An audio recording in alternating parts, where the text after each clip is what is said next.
memerintahkan Rajes atau orang suruhannya yang ada di situ itu untuk menutup mata Trianto Ginting menggunakan lakban dan juga tangannya. Kemudian di situ juga terjadi penyiksaan. Nah, setelah dilakban, Trianto Ginting itu disuruh diceburkan ke kolam ikan yang ada di depan kerangkeng itu. Di kolam ikan inilah si Trianto Ginting ini tewas. Begitu. Dan menurut polisi juga si Dewa ini melakukan penyiksaan menggunakan balok, sementara si Rajes itu menggunakan selang sepanjang 30 cm sambil mencambuk punggung daripada Trianto. Sejauh ini korban tewas itu ada 4, namun yang dibongkar kuburannya itu baru 3 karena satu korban lainnya itu keluarganya menolak untuk dibongkar gitu, Firda. Baik, terima kasih Rekan Freddy dari Tribun Medan atas laporannya. Selamat bertugas kembali, dan Tribuners akan kami tampilkan wawancara dari kuasa hukum tersangka Sangap Surbakti dan juga Kombes Hadi Wahyu di Kabid Humas Polda Sumut. Berikut liputannya untuk Anda. Tapi untuk rekonstruksi kita belum masuk ke sana. Habis istirahat ini kita akan masuk ke sana. Ada beberapa, sampai saat ini sudah ada reka adegan 24. Dari 24 ini sebagian itu tidak ada di BAP dan ditolak. Lalu sebagiannya lagi dia katakan lupa karena memang peristiwa sudah lama. Nah, ada hal-hal yang tidak ada di BAP tidak pernah dipertanyakan, tapi coba direka ulang di sini dan itu dia tolak, tidak pernah ada. Jadi sampai saat ini belum masuk kepada persoalan bedul yang meninggal di tahun 2019. Ini hari ada berapa yang dihadirkan? 8-8-nya dihadirkan. Apakah waktunya cukup? Kita lihat nanti. Tapi ini baru satu tersangka yang TPPU rekanya baru masuk ke reka ke-24 yang diperkirakan di sini sampai 33 reka adegan nantinya. Termasuk tersangka Dewa Kangenang ini juga dihadirkan hari ini. Oh iya, semuanya ada. Total 34. Untuk perang 33, baru berjalan 24. Masih sisa 9 adegan lagi. Seluruhnya Pak? Kita nggak tahu, saya belum dapat semuanya. Ini kan masih per tersangka. Ya. Ya. Pak, bisa jelaskan poin apa yang ditolak? Ya, rekonstruksi hari ini baru saja selesai tadi sekitar pukul 19.00 yang dimulai dari jam 11 tadi siang ya. Ada 68 adegan yang direkonstruksikan semuanya oleh tersangka 8 orang, kemudian saksi ada 6 orang yang dihadirkan oleh LPSK, kemudian 11 orang yang dihadirkan oleh penyidik di Treskrimum. Reka adegan atau rekonstruksi itu kan untuk melihat kesesuaian keterangan yang sudah diberikan oleh tersangka, saksi ataupun korban yang lainnya yang sudah dituangkan ke dalam berita acara. Dalam rekonstruksi ini pun juga sekaligus memenuhi proses penyidikan yang dilakukan oleh Polda Sumatera Utara, dan tentu dalam rekonstruksi tadi pun juga dihadirkan atau hadir teman-teman dari jaksa penuntut umum. Selain itu juga tadi ada dari LPSK juga ikut menyaksikan proses rekonstruksi, karena bertepatan dengan rekonstruksi hari ini LPSK itu menghitung restitusi terhadap kerugian-kerugian korban yang ada dalam peristiwa itu. Jadi LPSK hadir sekaligus menyaksikan rekonstruksi dan melakukan penghitungan restitusi yang difasilitasi oleh Desa Pelakaran, Kecamatan Jerengik, Kabupaten Sampang, Madura masih kental dengan hal mistisnya. Hal itu dibuktikan dengan adanya lahan sawah yang sudah berpuluh-puluh tahun tidak ditanami oleh warga setempat karena dikenal keramat. Warga menamakan lahan tersebut yakni sawah kembar yang dipercaya bekas petilasan. Untuk mengetahui informasi lebih lengkapnya terkait hal ini akan disampaikan oleh rekan jurnalis kami, Kembali dari Tribun Madura ada Hanggara Pratama yang akan melaporkannya. Silakan rekan Hanggara. Ya, terima kasih rekan Firda.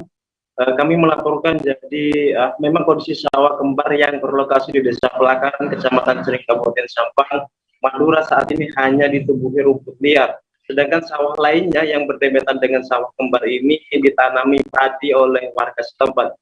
Berdasarkan keterangan salah satu sesepuh Desa Pelakaran Muraji, kondisi di sawah kembar sudah puluhan tahun seperti itu.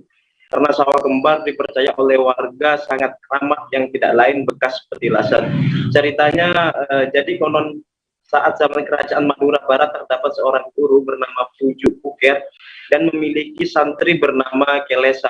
Di satu ketika Kelesa disuruh membajak sawah ke Desa Pelakaran, Kecamatan Cirenyi, malah langsung menjawab sudah dikerjakan. Padahal Kelesa belum beranjak dari tempatnya yang pada kala itu sedang berada di Desa Puju Buker. Sedangkan jarak dari Desa Buker ke Desa Pelakaran kisaran 5 kilo. Puju Buker kaget atas jawaban dari Kelesap sehingga ia kembali menyuruh untuk menanami sawah tersebut. Lagi-lagi jawaban Kelesap juga sama. Puju Buker penasaran hingga mencoba ke lokasi sawah dengan menunggangi kuda seorang diri, dan saat tiba di lokasi sawah, Puju Buker kaget lantaran sawah itu sudah tertanam rapi. Atas dasar keramatan Kelesap itulah sawah kembar di Desa Pelakaran juga dinilai keramat hingga saat ini. Dan juga berdasarkan keterangan dari Muraji bahwa pada tahun 1988 terdapat orang nyinden di Desa Sawah Kembar, namun tak dapat berhenti hingga pulang ke kediamannya, bahkan hingga berhari-hari pada akhirnya meninggal. Kemudian pada 1990 ada pekerja yang memberanikan diri untuk membajak sawah. Akhirnya sapi milik pekerja itu lari dan pekerja mengalami nasib nahas hingga meninggal.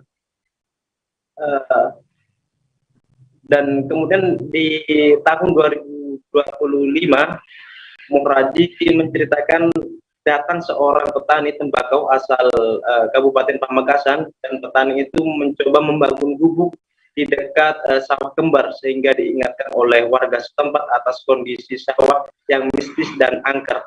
Namun petani itu tidak percaya dan tetap memilih membangun gubuk hingga akhirnya saat malam hari petani itu teriak minta tolong lantaran melihat ular raksasa.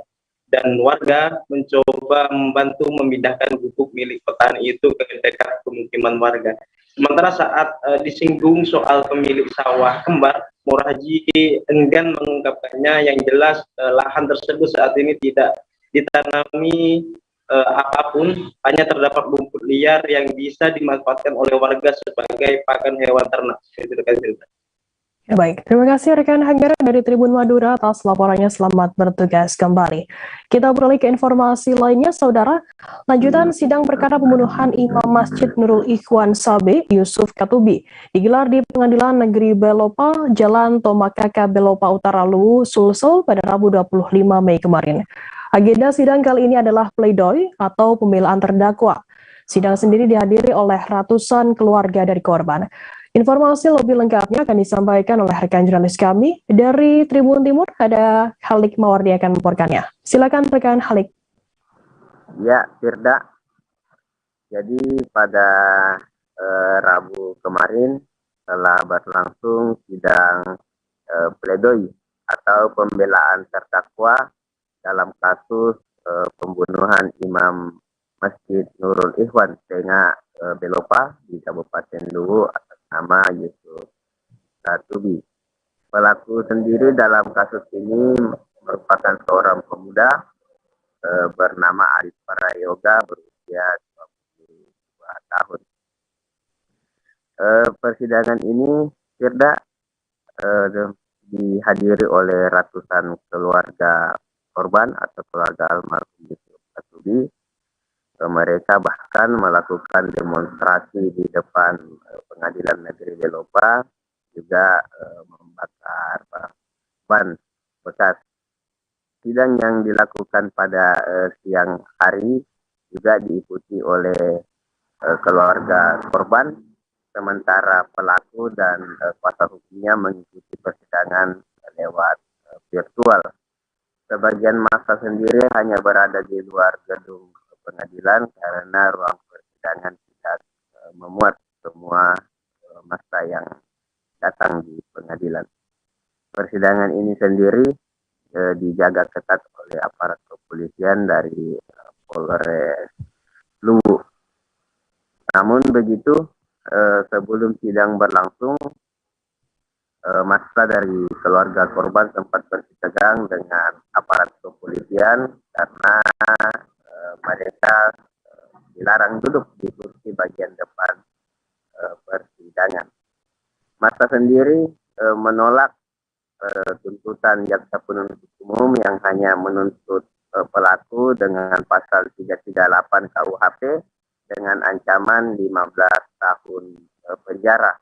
Keluarga korban menuntut agar pelaku dihukum dengan pasal 340 KUHP dengan ancaman hukuman seumur hidup atau hukuman mati. Kemudian dalam persidangan pembelaan terdakwa kemarin, kuasa hukum pelaku bahkan meminta agar pelaku hanya dijerat dengan pasal 351 KUHP dengan ancaman hukuman 7 tahun penjara. Hal ini kemudian membuat keluarga korban semakin emosi, bahkan setelah persidangan keluarga korban mencari dan memburu jaksa penuntut umum. Untung saja jaksa penuntut umum diamankan oleh pihak keamanan yang berada di lokasi. Kemudian massa sendiri berjanji akan kembali turun mengawal sidang vonis yang rencananya dilakukan pada 31 Mei pekan depan. Bahkan keluarga korban menegaskan akan melakukan perlawanan apabila hukuman kepada pelaku bukan hukuman mati ataupun seumur hidup. Salah satu keluarga korban yakni Arifin Wajuwana yang juga anggota DPRD Kabupaten Luwu bahkan mengaku siap masuk ke penjara apabila pelaku hanya dijerat hukuman ringan. Ia menegaskan pelaku harus dijerat hukuman mati. Begitu, Firda. Ya baik, terima kasih rekan Halik Mordi atas laporan Anda. Selamat bertugas kembali. Dan Tribuners, kita beralih ke informasi lainnya, Saudara. Sosok seorang perempuan tertangkap kamera pengawas alias CCTV di Masjid Al-Iman, Jalan P. Mortai, Gang Manunggal, Jagabaya 3, Bandar Lampung melakukan pencurian. Perempuan tersebut diduga melakukan pencurian uang dari dalam kotak amal yang disimpan di dalam sebuah ruangan masjid. Pencurian tersebut diperkirakan terjadi pada Jumat 20 Mei sekira pukul 1 dini hari. Informasi lebih lengkapnya akan disampaikan oleh rekan jurnalis kami dari Tribun Lampung, ada Joviter Husen yang akan melaporkannya. Silakan rekan Joviter.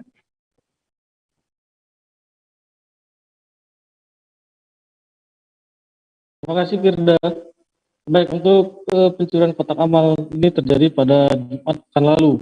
Dari rekaman CCTV diperkirakan aksi pelaku yang diduga seorang perempuan terjadi sekitar pukul 1 dini hari. Pelaku datang ke dalam ruangan yang berisi atau tempat ruang penyimpanan kotak amal. Adapun pelaku diduga mencongkel kotak amal yang memang pada saat itu kondisi kunci dalam keadaan rusak. Sementara kerugian sendiri diperkirakan sekitar 300.000. Dari rekaman CCTV, pelaku diperkirakan perempuan karena mengenakan jilbab warna hitam dan dari gerak-geriknya memang menampakkan sosok perempuan. Namun penjaga masjid sendiri belum dapat memastikan apakah pelaku benar-benar perempuan ataukah hanya laki-laki yang menggunakan jilbab untuk menutupi perbuatannya. Namun saat ini pihak masjid telah melaporkan pencurian kotak amal tersebut ke aparat kepolisian setempat. Demikian, Firda. Ya baik, terima kasih rekan jurnalis dari Tribun Lampung atas laporannya. Selamat bertugas kembali. Dan Tribuners, akan kami tampilkan wawancara dari Randy, seorang pengurus masjid tersebut. Berikut liputannya untuk Anda. Posisinya kayak waria lah dia tuh. Cuman dia pakai jilbab dan laki-laki. Oh, dari CCTV itu kelihatan ya. Tapi dia waktu ngambil itu pakai jilbab tutup semua kan? Iya, tutup semua. Jadi belum tahu apa dia warga sini atau bukan, belum tahu Pak ya? Ya karena saya kan hanya di sini bekerja, sekedar memakmurkan masjid. Ya. Jaga. Sudah lapor ke kepolisian, Pak? Kapal nelayan karam di Selat Malaka, 3 ABK terapung 4 jam di laut. Sebuah kapal nelayan pencari ikan kena terjang ombak dan tenggelam di perairan Selat Malaka. 3 orang ABK sempat terapung selama 4 jam di laut sebelum akhirnya berhasil selamat. Peristiwa kapal nelayan tenggelam ini terjadi pada Rabu 25 Mei sekitar pukul 11 siang. Kapal nelayan bernama Rapika itu terkena terjang ombak sehingga mengalami kebocoran dan juga tenggelam. Untuk mengetahui informasi lebih lengkapnya akan disampaikan oleh rekan jurnalis kami dari Tribun Pekanbaru, ada Rizky Armanda yang akan melaporkannya. Silakan rekan Rizky.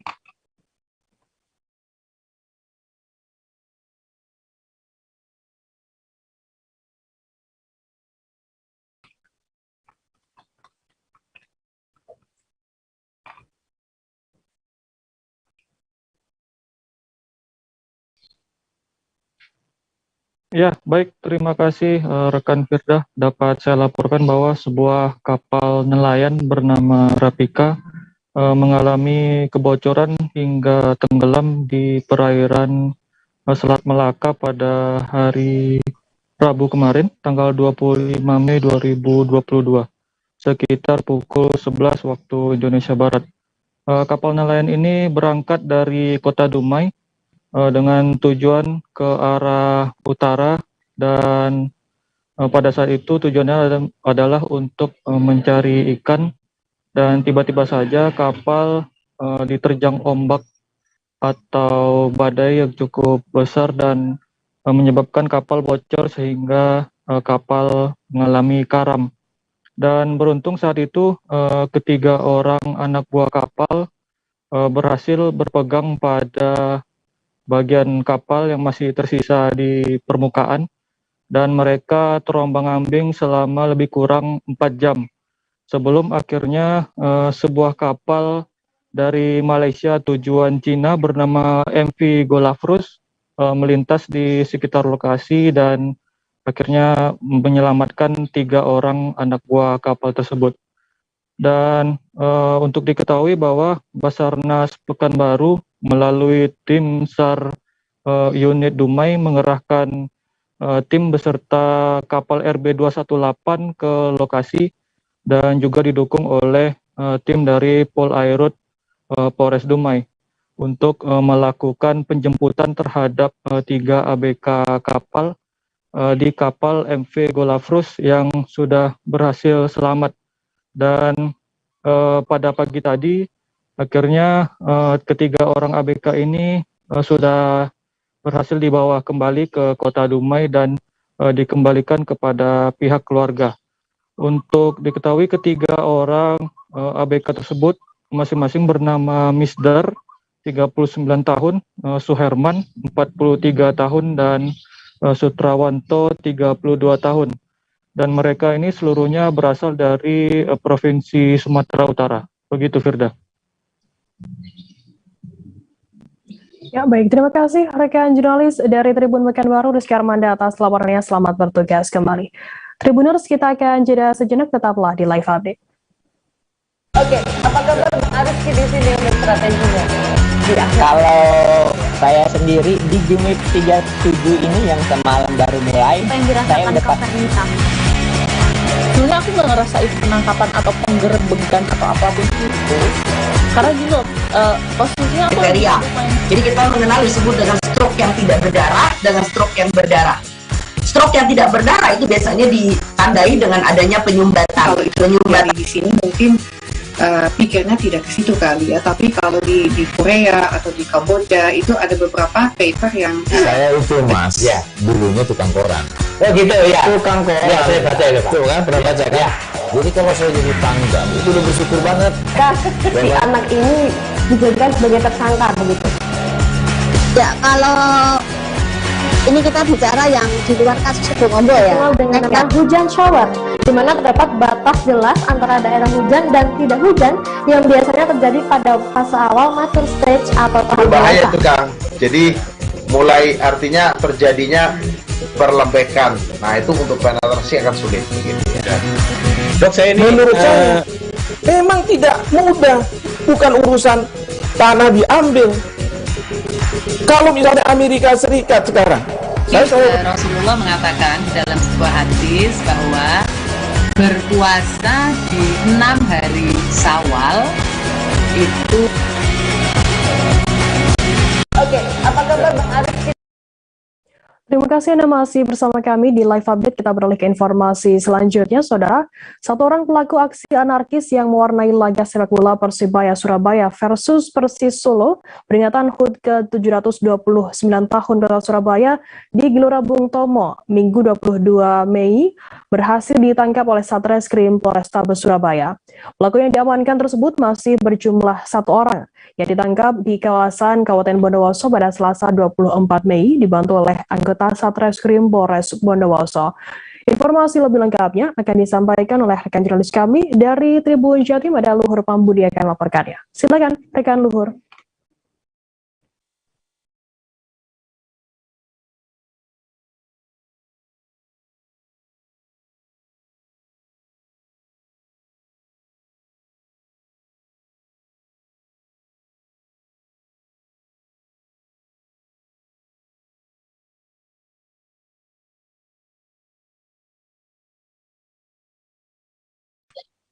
Oke, seorang anggota kepolisian Bribda Wafi, anggota Disamatra Polda Jatim terluka pada mata sebelah kirinya saat mengamankan laga persahabatan antara Persebaya Surabaya versus Persis Solo pada laga peringatan HUT ke-729 tahun Kota Surabaya yang berlangsung pada hari Minggu kemarin. Jadi ternyata pada pertandingan yang berlangsung lancar dan aman tersebut di dalam stadion, ternyata di luar stadion terdapat insiden pelemparan batu dari massa supporter yang teridentifikasi tidak memperoleh tiket dan mereka berusaha untuk masuk ke dalam area stadion secara paksa. Dan ulah tersebut ternyata mereka melakukan aksi dengan melakukan pelemparan batu yang akhirnya ternyata pelemparan batu itu mengenai satu orang anggota kepolisian berusia 21 tahun bernama Bribda Wafi yang berjaga saat itu sehingga terluka pada mata sebelah kirinya. Kemudian Bribda Wafi pada malam hari itu langsung dibawa atau dievakuasi oleh tim medis yang ada di stadion untuk dievakuasi ke RS Bayangkara Surabaya untuk menjalani perawatan intensif. Dan ternyata proses perawatannya itu berlangsung hingga 2 hari ke depan, hingga hari Rabu, yang ternyata kemarin pihak dari pejabat tinggi Polda Jatim, yakni Kapolda Jatim Irjen Pol Niko Afinta, pada hari Rabu membesuk Bribda Wafi yang ternyata menunjukkan kondisi kesehatan yang semakin membaik. Dan untuk insiden tersebut ternyata juga mendapat atensi penanganan hukum secara serius oleh pihak Polrestabes Surabaya. Dalam hal ini ada Kapolrestabes Surabaya, yakni Kombes Pol Ahmad Yusef Gunawan menyampaikan kalau ternyata pihaknya dari pihak Satreskrim Polrestabes Surabaya sudah mengamankan 1 orang pelaku aksi pelemparan batu yang terjadi di luar stadion pada pertandingan pada hari Minggu itu. Dan untuk sementara masih hanya 1 orang pelaku yang masih berhasil diamankan dan proses mekanisme penyelidikan masih akan terus berlangsung. Dan ternyata ketika digali informasi atau dilakukan mekanisme penyidikan terhadap 1 orang pelaku yang ternyata bukan berasal dari Kota Surabaya, nah ternyata teridentifikasi berasal dari Kabupaten Bondowoso. Nah, ternyata dia tidak hanya melakukan aksi pelemparan batu terhadap petugas yang berjaga menghalau aksi nekat mereka menerobos masuk, namun ternyata si pelaku yang diamankan itu juga melakukan upaya provokasi melalui konten media sosial, platform media sosial yang dimilikinya untuk mengajak masyarakat atau teman-teman supporter lainnya yang berada di area itu melakukan aksi kekerasan. Artinya memang ada 2 tindakan pelanggaran hukum yang dilakukan oleh si tersangka atau si pelaku yang diamankan ini, yakni pertama upaya melakukan pelemparan batu ke arah petugas dan juga kedua adalah melakukan upaya provokasi melalui platform media sosial atau akun platform media sosial yang dimilikinya. Dan hingga saat ini proses penyelidikan masih terus berlangsung dan pihak Kapolres Tabes Surabaya menyampaikan kemarin tidak kemungkinan pelaku bisa lebih dari 1 orang karena penyelidikan masih akan terus berlangsung dan alat bukti berupa unggahan konten-konten yang bersifat provokatif sudah teridentifikasi dan sudah masuk dalam tahap penelitian dari lapor yang bekerjasama dengan pihak Satreskrim Polrestabes Surabaya. Demikian informasi yang bisa kami sampaikan terkait insiden pelemparan batu yang mewarnai laga persahabatan yang terjadi di Gelora Bung Tomo pada hari Minggu kemarin. Terima kasih. Terima kasih rekan Nur Pambudi dari Tribun Jatim atas laporan Anda. Selamat bertugas kembali. Tribuners, akan kami tampilkan wawancara dari Kombes Pol Ahmad Yusef Gunawan, Kapolres Tabes Surabaya. Berikut liputannya untuk Anda. Kondisi Bribda WP yang saat ini dirawat disebabkan daripada pada saat proses pengamanan yang bertugas di ring 3 untuk mengantisipasi daripada para penonton non-tiket yang berupaya mendesak masuk ke beberapa gate baik 1, 4, 18 dan dapat kami antisipasi dan halau. Jadi untuk saat ini kami telah mengamankan salah satu tersangka yang merupakan diduga kuat terlibat di dalam aksi anarkis melakukan pelemparan kepada petugas pada tanggal 22 Mei pada tanding bola Persibaya PS Persis Solo. Yang bersangkutan juga mengunggah, memposting beberapa gambar maupun hashtag atau ujaran kebencian untuk mengajak yang lainnya dan bahkan ada di lokasi melakukan aksi pelemparan terhadap anggota. Dan ini saat ini akan kita kembangkan. Bapak Kapolda serius memerintahkan saya sebagai Kapolres untuk mengungkap para pelaku yang melakukan aksi-aksi anarkis dengan brutal melempar anggota ataupun yang lainnya dengan batu dan bahkan melakukan penganiayaan terhadap masyarakat yang kebetulan arah pulang, dan ini menjadi atensi kami dan ini akan kita urai karena jejak digital sudah kita dapat dan akan kita kembangkan dan kita tuntaskan sebagai kepastian hukum. Jadi sementara masih satu, Komandan? Sementara satu, namun data-data yang teridentifikasi sudah mulai diurai oleh Kasat Reskrim dan ini akan kita kembangkan. Yang satu pelaku kita amankan di wilayah Bondowoso dan kami koordinasikan dengan Kapolres Bondowoso di backup Bondowoso dan sehingga dapat dengan mudah kita amankan dan kita akan urai lagi dengan terhadap pelaku-pelaku lainnya. Penyanyi Judika mengisi acara pernikahan adik Presiden Joko Widodo Idayati dengan Ketua Mahkamah Konstitusi Anwar Usman di Gedung Geraha Sababwana Solo pada Kamis 26 Mei hari ini. Dua panggung sudah disiapkan di dalam Gedung Geraha Sababwana Solo. Gedung sebelah utara diisi alat band, sementara panggung sebelah selatan berisi alat musik gamelan. Untuk mengetahui informasi lebih lengkapnya dan mengenai bagaimana proses pernikahan dari Ketua MK Anwar Usman dan juga adik dari Jokowi Idayati, saat ini kami sudah tersambung dengan jurnalis dari Tribun Solo, ada Tara Wahyu yang akan melaporkannya. Silakan rekan Tara.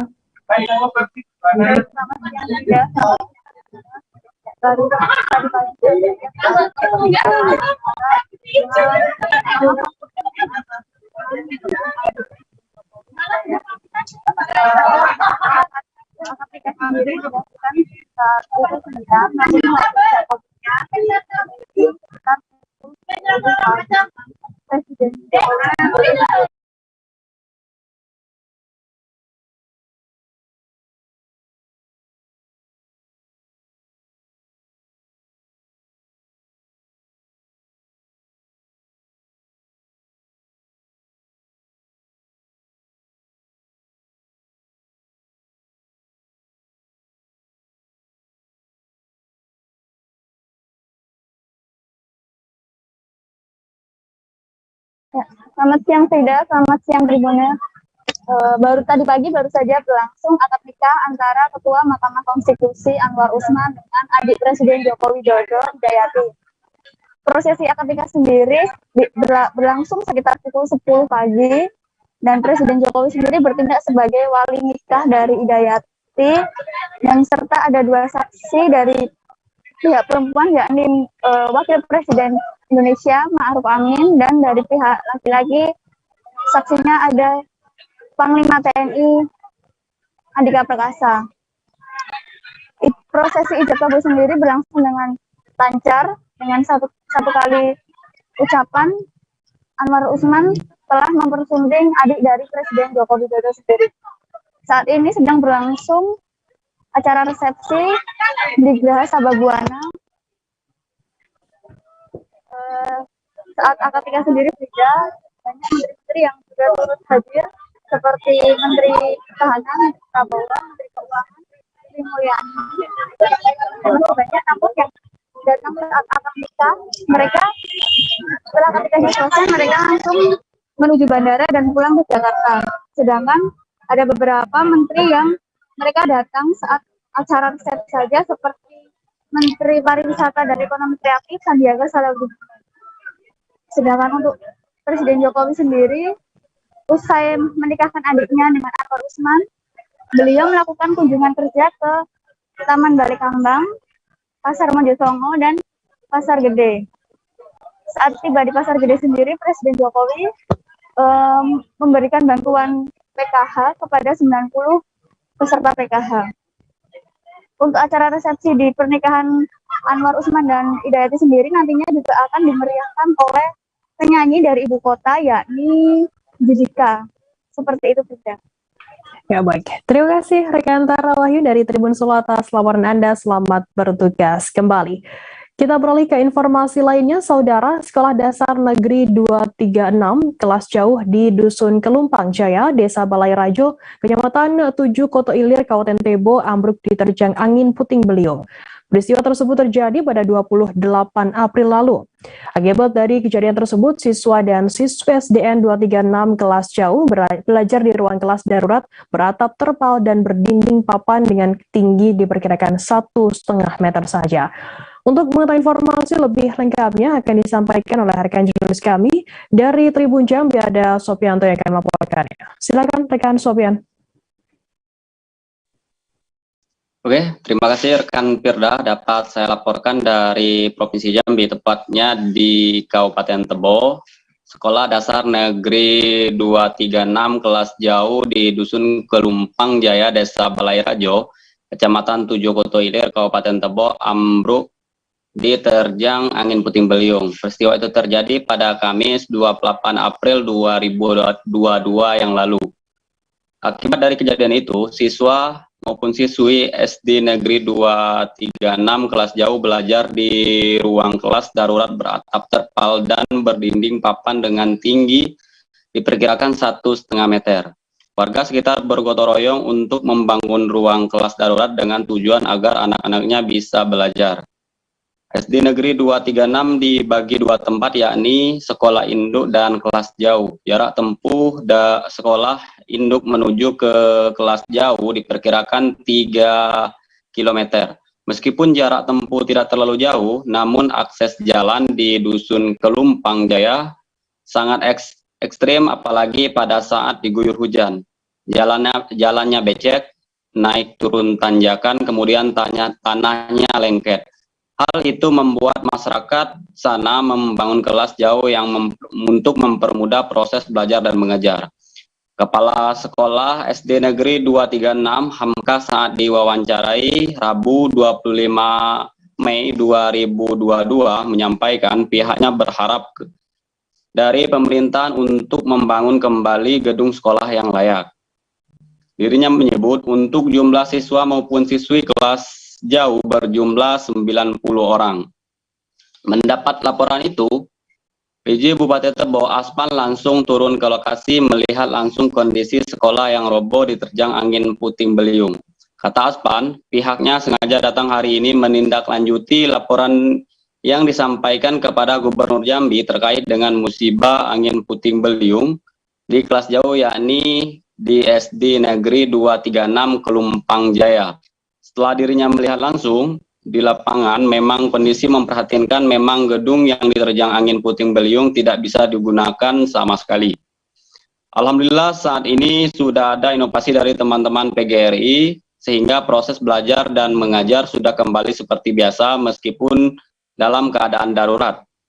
Kedepannya, kata Aspan, dirinya juga mencari informasi dari Dignas, kepala sekolah, dan masyarakat, sebagaimana diketahui bahwa lokasi ini masih dalam wilayah kawasan.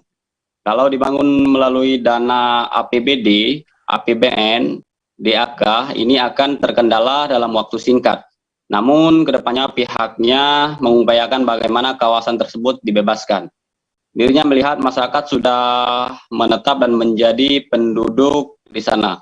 Dirinya menyebut ke depannya pihaknya akan mencari solusi terbaik, namun untuk mengantisipasi ini harus saling bahu-membahu. Di sela-sela berkunjung di SD Negeri 236, dirinya memberi semangat dan support kepada siswa maupun siswi untuk terus rajin belajar. Demikian rekan Firda. Ya baik, terima kasih rekan Sofianto atas laporan Anda. Selamat bertugas kembali, dan Tribuners jurnalis kami tadi juga sudah menghimpun keterangan dari Aspan, PJ Bupati Tebo, dan juga Hamka Kepala Sekolah Dasar Negeri 236 Kelumpang Jaya. Berikut liputannya untuk Anda. Yang diharapkan masyarakat ini adalah membuat gedung baru. Pak, mungkin Pak jumlah siswa berapa Pak? Siswanya berapa? Siswa jumlah semua 90, yang masih dapodik sekitar 83 orang. Kalau yang lokal Jawa ini berapa siswa Pak? Ya itu 90-an. Iya 90-an. Ini kira. Terima kasih. Kita memang sengaja datang hari ini ke sini menindaklanjuti laporan yang disampaikan kepada Pak Gubernur terkait dengan musibah angin puting beliung di lokal jauh SD 236 Kelumpang Jaya. Ini Kelumpang Jaya ini setelah kita lihat di sini memang kondisinya cukup memprihatinkan. Memang tidak bisa digunakan sama sekali, dan alhamdulillah ini sudah ada inovasi dari teman-teman dari PGRI, sehingga ini seperti yang kita lihat sekarang proses belajar mengajar sudah kembali seperti biasa meskipun dalam keadaan darurat. Nah, ke depan kami sudah mencari informasi dari Diknas, dari kepala sekolah dan masyarakat. Sebagaimana kita ketahui bahwa lokasi ini masih dalam wilayah kawasan. Nah, kalau kita bangun ini melalui dana APBD, APBN, dan DAK, ini mungkin akan terkendala dalam waktu singkat. Namun ke depan ini akan kita upayakan bagaimana supaya ini nanti bisa kita bebaskan, karena masyarakat seperti yang kita lihat sudah menetap di sini. Nah, ini ke depan akan kita cari solusi terbaiknya seperti apa. Namun untuk mengatasi ini kita akan bahu-membahu seperti tadi yang dilihat. Dari PGRI sudah bantu, kemudian dari Pramuka tadi sudah bantu, dari Pak Gubernur juga tadi sudah bantu. Nanti kita akan bersama-sama bagaimana supaya proses belajar mengajar ini bisa setara dengan teman-teman. Sejumlah anggota TNI membawa senjata laras panjang masuk ke dalam area gedung DPRD Kota Bogor yang berlokasi di Jalan Pemuda nomor 25, Kelurahan Tanah Sareal, Kecamatan Tanah Sareal, Kota Bogor pada Rabu 25 Mei. Sontak kehadiran sejumlah anggota TNI bersenjata laras panjang tersebut membuat banyak orang bertanya-tanya.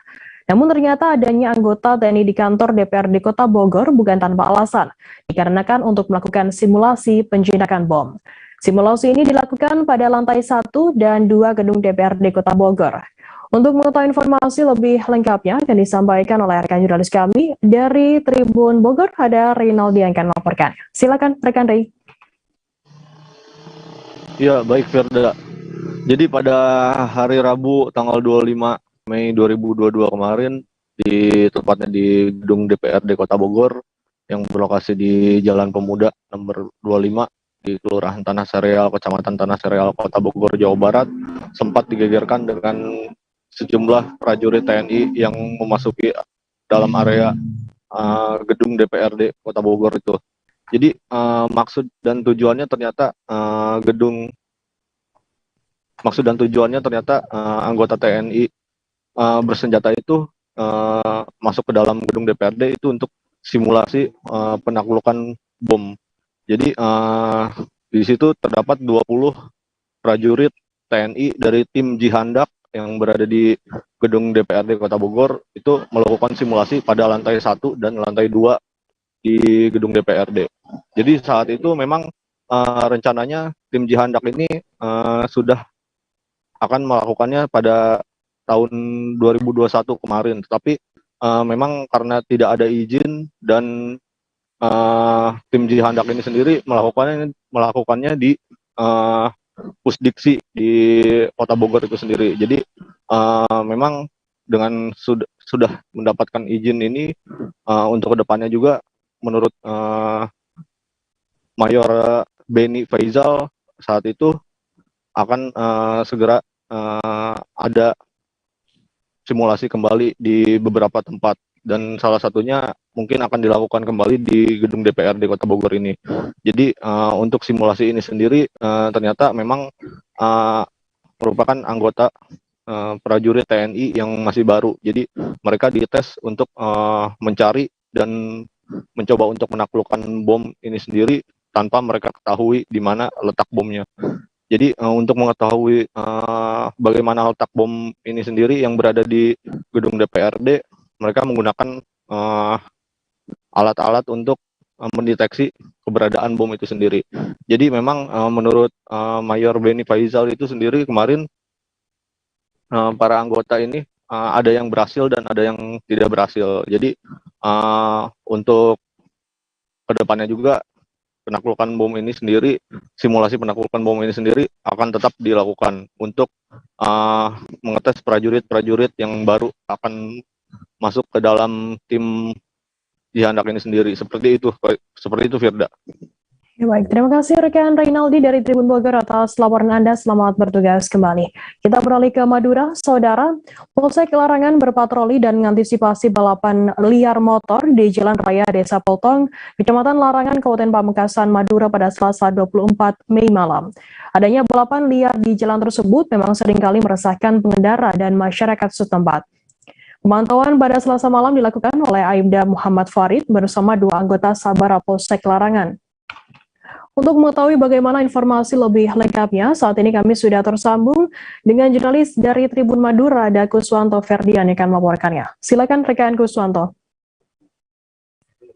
Baik, selamat siang rekan Firda. Izin melaporkan dari Kabupaten Pamekasan bersama dengan saya, reporter tribunmadura.com, Kuswanto Ferdian. Pada Selasa malam, dari tim Polsek Larangan melakukan patroli dan juga pemantauan khusus dari Jalan Raya Desa Poltong yang sering dijadikan sebagai ajang tempat balapan liar. Saat ini terdapat sejumlah ruas jalan di Kabupaten Pamekasan yang sedang dijadikan oleh segerombolan anak muda sebagai tempat lokasi yang menjadi tempat lokasi berkumpulnya mereka saat hendak melakukan balapan liar. Nah, tercatat hingga dari tahun 2021 sampai dengan bulan 5 saat ini sekitar 450 motor yang sudah diamankan oleh personel Polres Pamekasan hasil dari razia balapan liar ini.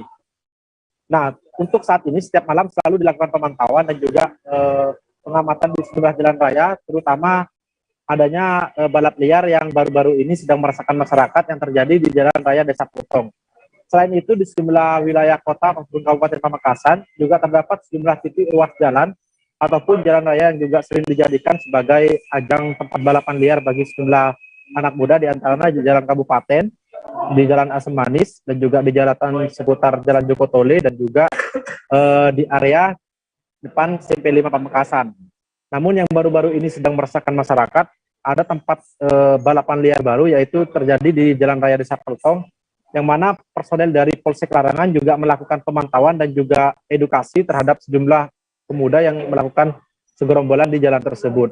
Nah, kerap kali sejumlah pemuda yang melakukan aksi balapan liar ini, mereka mulai aksinya sekitar pukul 10 hingga pukul 2 pagi.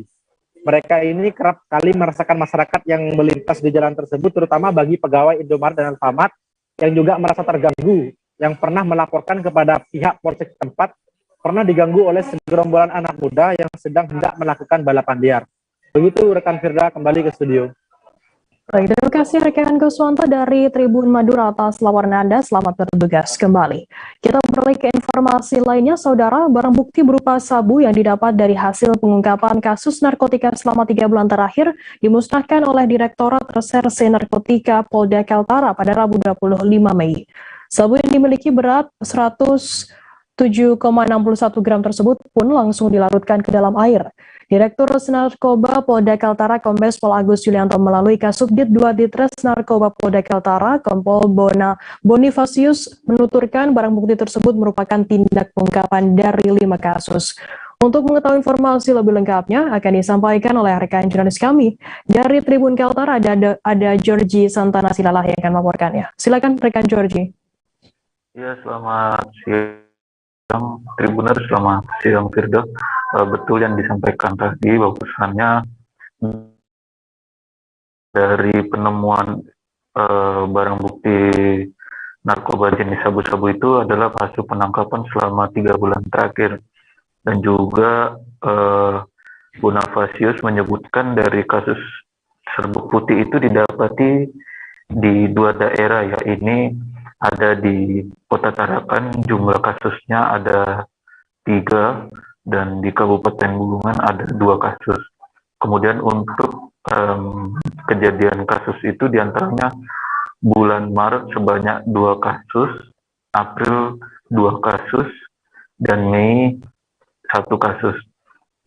Selain dimusnahkannya dalam larutan menggunakan mesin blender, kemudian ada rincian dari sabu-sabu total yang mencapai 107,61 gram ini, diantaranya milik Sandri alias Sandi sebesar 8,98 gram yang ditangkap pada tanggal 3 Maret 2022 di RT 18 Jalan Muara Bengawan, Kelurahan Karangharapan, Kecamatan Tarakan Barat.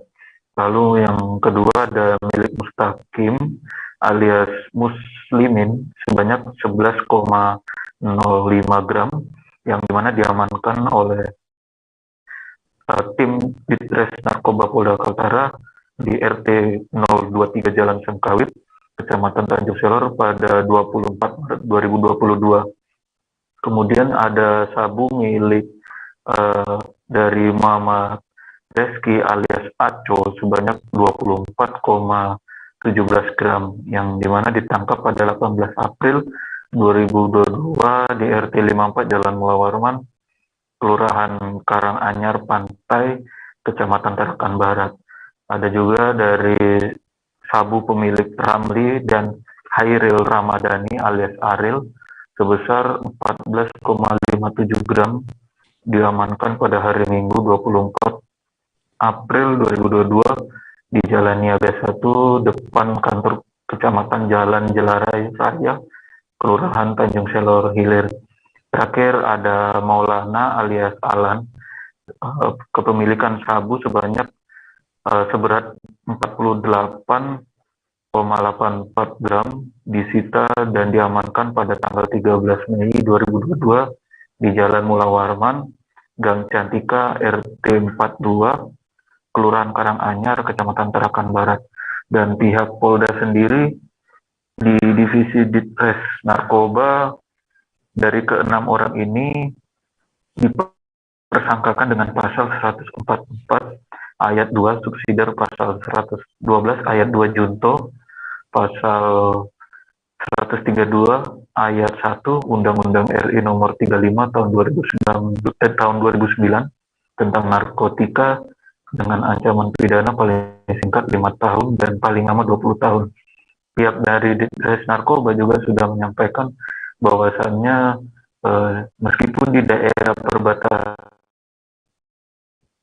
ataupun di Pulau Kalimantan Utara bagian utara, pihaknya bersama BNP dan juga jajaran Polda Kaltara maupun teman-teman yang ada di Satuan Polres maupun di Polsek akan terus melaksanakan kegiatan pengamanan untuk mencegah adanya peredaran narkoba yang makin tidak duga-duga. Pihaknya juga akan meminta kepada masyarakat supaya lebih menjaga diri dan juga menjaga aktivitas dari orang tidak dikenal, terutama masyarakat tinggal di daerah perbatasan, kiranya juga mengkonfirmasi, mengabarkan kepada masyarakat sekitar juga supaya hal-hal barang bukti narkoba ini bisa cepat ditangani dan tidak ada terjadi secara hari demi hari di kabupaten kota yang ada di Kalimantan Utara. Demikian yang bisa dapat saya sampaikan. Kembali ke studio. Terima kasih. Ya baik, terima kasih rekan Georgie dari Tribun Kaltara atas laporannya. Selamat bertugas kembali. Kita beralih ke informasi selanjutnya. Saudara Bupati Sika Franciscus Roberto Diogo memimpin rapat evaluasi stunting di kantor Bupati Sika pada Rabu 25 Mei. Saat rapat tersebut, Bupati Sika tampak marah dan mengusir Kepala Dinas Ketahanan Pangan Sika, Insinyur Blasius Hengki Sali. Kadis Ketahanan Pangan Sika disebutkan sedang asyik bermain handphone saat rapat evaluasi penanganan stunting tingkat kecamatan. Informasi lebih lengkapnya akan disampaikan oleh rekan jurnalis kami dari Tribun Flores, ada Nofri Fuka yang akan melaporkannya. Silakan rekan Nofri. Baik rekan Vira, selamat siang. Dapat kami laporkan dari Mamere terkait dengan kegiatan evaluasi rapat koordinasi stunting di Kabupaten Sika yang dilaksanakan kemarin dengan melibatkan Bupati Sika, Franciscus Roberto Diogo, beserta Wakil Bupati Sika, Romanus Woga, dan perangkat pejabat daerah maupun kecamatan di kantor Bupati Sika, tepatnya di lantai 3.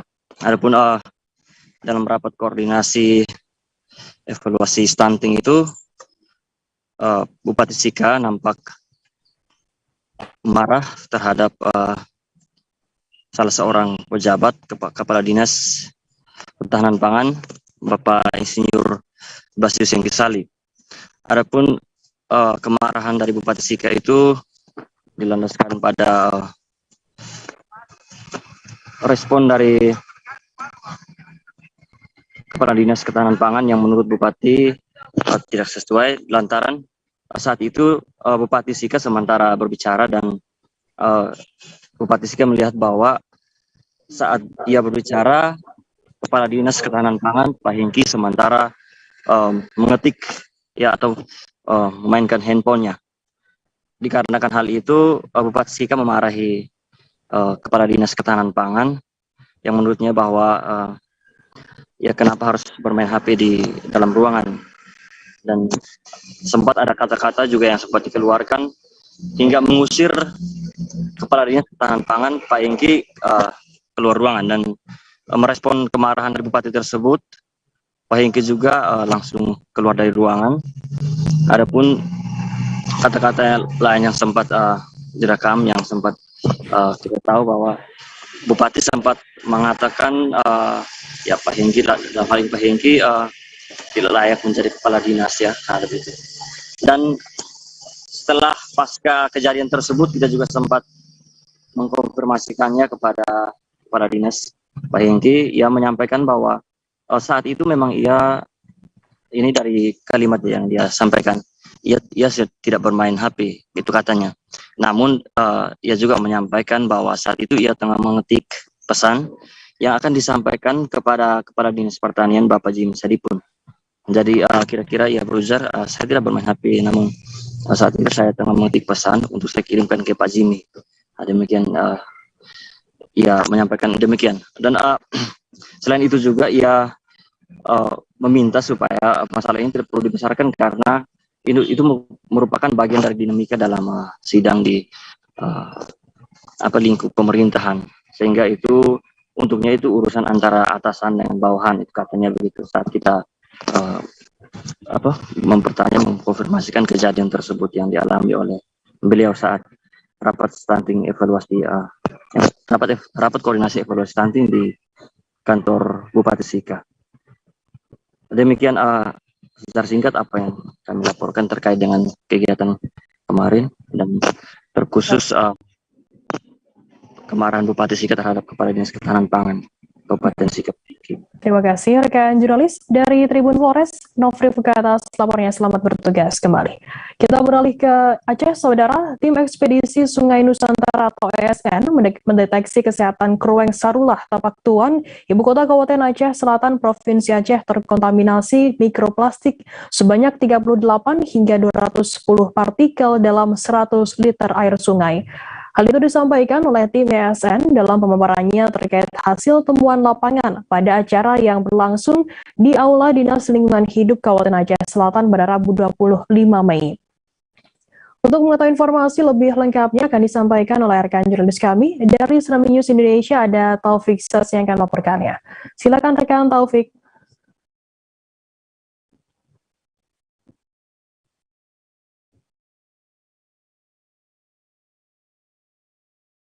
Baik, terima kasih rekan Firda. Sebagaimana kami laporkan bahwa tim ekspedisi Sungai Nusantara mendeteksi kesehatan Krueng Sarullah Kota Tapak Tuan, ibu kota Kabupaten Aceh Selatan, Provinsi Aceh, terkontaminasi mikroplastik sebanyak 30 hingga 210 partikel dalam 100 liter air sungai. Hal itu disampaikan tim ESN dalam pemaparannya terkait hasil temuan lapangan pada acara yang berlangsung di Aula Dinas Lingkungan Hidup Kabupaten Aceh Selatan Rabu 20 Mei 2022 kemarin. Peneliti Lembaga Kajian Ekologi dan Konservasi Lahan Basah Amiruddin Mutafin mengungkapkan sampel air diambil pada 3 lokasi, yakni di Lubuk Simerah, Gampong Jambu Apa, Gampong Hulu, dan pada bagian muara Gampong Pasar.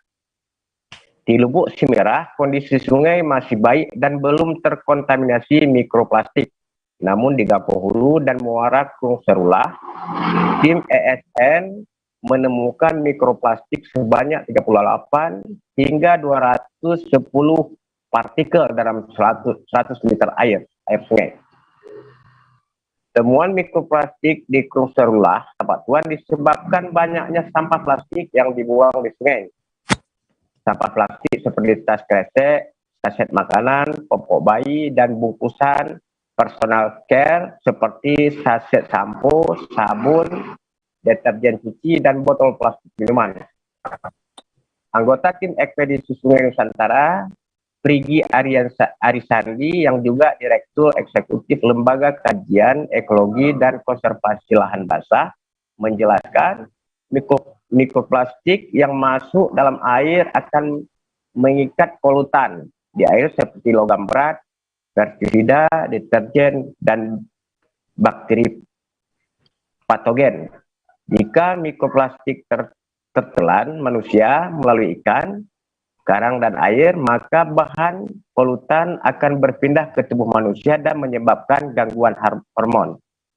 Dari hasil penelitian lanjutnya menunjukkan bahwa di kawasan hutan yang jauh dari pemukiman tidak ditemukan mikroplastik, sedangkan memasuki pemukiman penduduk di Gampong Hulu mulai ditemukan mikroplastik. Mikroplastik yang paling banyak ditemukan di 2 lokasi adalah jenis fiber atau benang-benang yang banyak berasal dari tekstil atau pakaian yang dicuci, kemudian benangnya terurai dan masuk ke badan air. Dari pengamatan lapangan, nampak sekali banyak dijumpai sampah, saset, tas kresek, dan bungkusan plastik yang terongoh di muara dibandingkan Kampung Hulu. Sementara PLT Kadis Lingkungan Hidup Aceh Selatan Teku Mas Ritar mengatakan mikroplastik tersebut berasal dari timbunan sampah liar di tepi sungai dan di dalam badan air sungai, karena belum tersedianya sarana tempat sampah yang memadai. Di samping tingkat kesadaran dan partisipasi warga dalam menjaga kebersihan dan kesehatan sungai masih rendah. Menurut Mas Rizal, peningkatan sarana dan sosialisasi merupakan langkah utama yang mesti dilakukan. Lebih lanjut, Mas Rizal juga mengatakan prioritas program dan kegiatan dalam pengendalian dan pengelolaan sampah, apalagi sampah plastik yang memiliki residu berbahaya bagi masyarakat, merupakan upaya strategis yang harus dilakukan. Menurut Prigi Ariansandi, terdapat 6 brand besar yang banyak ditemukan menjadi sampah di Krung Serulah. Ke-6 brand tersebut ternama ini, kata Prigi, sebanyak 68% dari sampah plastik yang ditemukan di Krung Serulah. Untuk sampah yang bermerek, selanjutnya harus menjadi tanggung jawab produser untuk ikut mengelola sebagaimana dalam Undang-Undang Nomor 18 Tahun 2008 tentang pengelolaan sampah.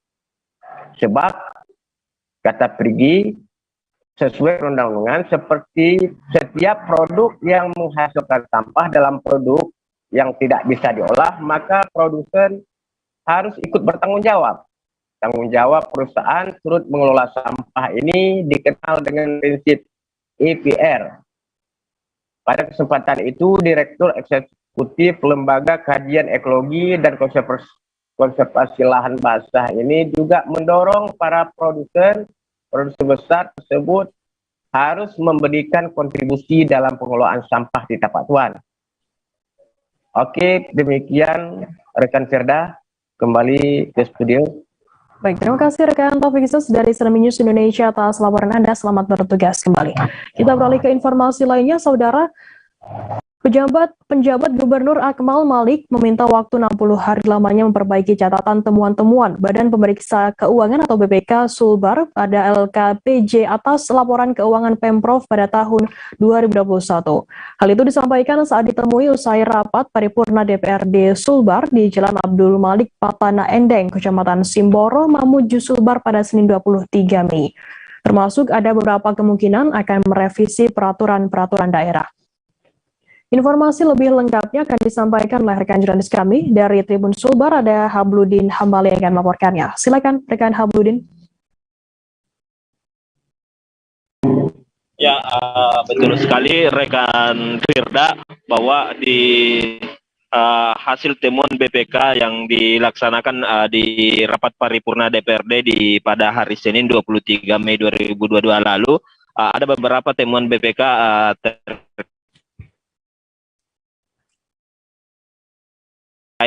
laporan keuangan yang temuan BPK ini merupakan adanya temuan pegawai di Pemprov Sulawesi Barat yang sudah meninggal ataupun pensiun masih menerima gaji bulanan di Pemprov Sulawesi Barat, dan tercatat ada 16 pegawai yang sudah meninggal ataupun pensiun menerima gaji setiap bulan di Pemprov Sulawesi Barat, sehingga pihak Pemprov Sulawesi Barat dari catatan-catatan yang BPK berikan itu akan dilakukan perbaikan selama 60 hari lamanya. Mengingat Pemprov Sulawesi Barat telah menerima ataupun WTP 8 kali berturut-turut dengan beberapa catatan, sehingga pihak Pemprov membentuk tim untuk melakukan monitoring ataupun melakukan perbaikan-perbaikan yang menjadi temuan BPK Provinsi Sulawesi Barat ini.